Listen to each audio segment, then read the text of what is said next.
In a major policy shift, the Department of Mineral and Petroleum Resources has published its draft Strategic Petroleum Stock Policy for public comment. At the heart of the proposal is an ambitious plan to strengthen the country's energy security by building larger emergency fuel reserves and requiring the private sector to hold additional fuel stocks.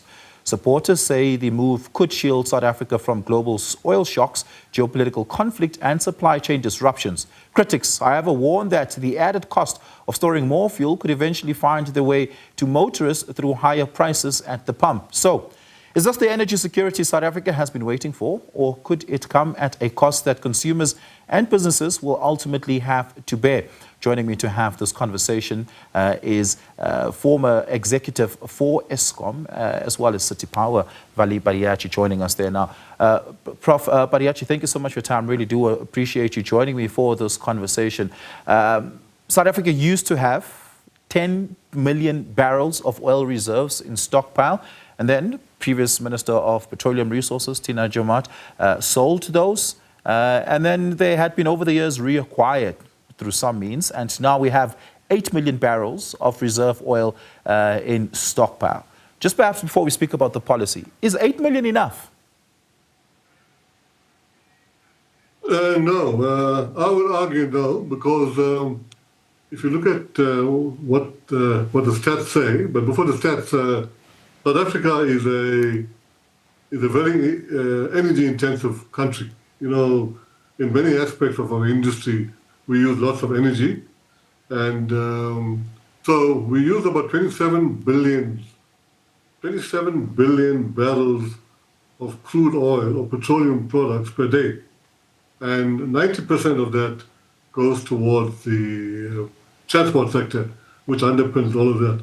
So if you're talking about 8 billion barrels, then it's short, because if you get to a maximum usage, we'll definitely come short. And this is where the new draft policy, and I'm glad it's coming out now, talks to that risk, Oliver.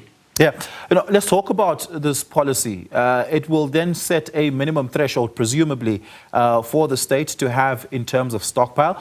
What's a feasible number, not just from a cost of acquisition, but also cost of storage, and perhaps break down the economics of fuel storage for us? Well, you know, fuel is all relative. I mean, if you look at the cost of fuel now, it's all predicated on the Brent crude, and my last understanding is about $85 a barrel.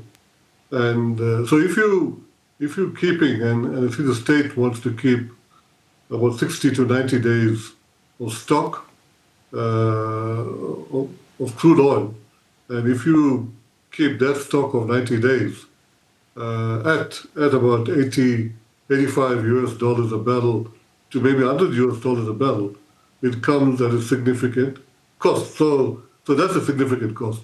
But having said that, if you run out of fuel, and God forbid that we do run out of fuel, but if you run out of fuel completely, my understanding is that it'll cost 1 billion rand a day in terms of the GDP, Oliver. So it's kind of a quid pro quo, and where do you draw the line? But I would argue that you've got to mitigate the risk, and you've got to review the situation as we go along. But suffice to say, the landscape is not looking good, because you see the US and Iran are back with their spats.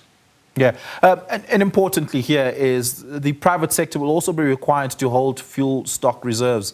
What are your thoughts on that part of the policy proposal? Well, that's an excellent proposal, because previously it was not compulsory. Now it will be made compulsory that the private sector will have to keep 10 to 14 days of stock. And this is for refined fuel, because, and I should mention this, that South Africa is running at a serious risk of running out of refined fuel products until they're importing them, because we've shut down SAPRAF and we've shut down engine refineries. I actually used to work there in both those refineries as a young engineer. And those were powerful refineries, and they were contributing about 45 to 50% of the country's refined product. And we no longer have that now.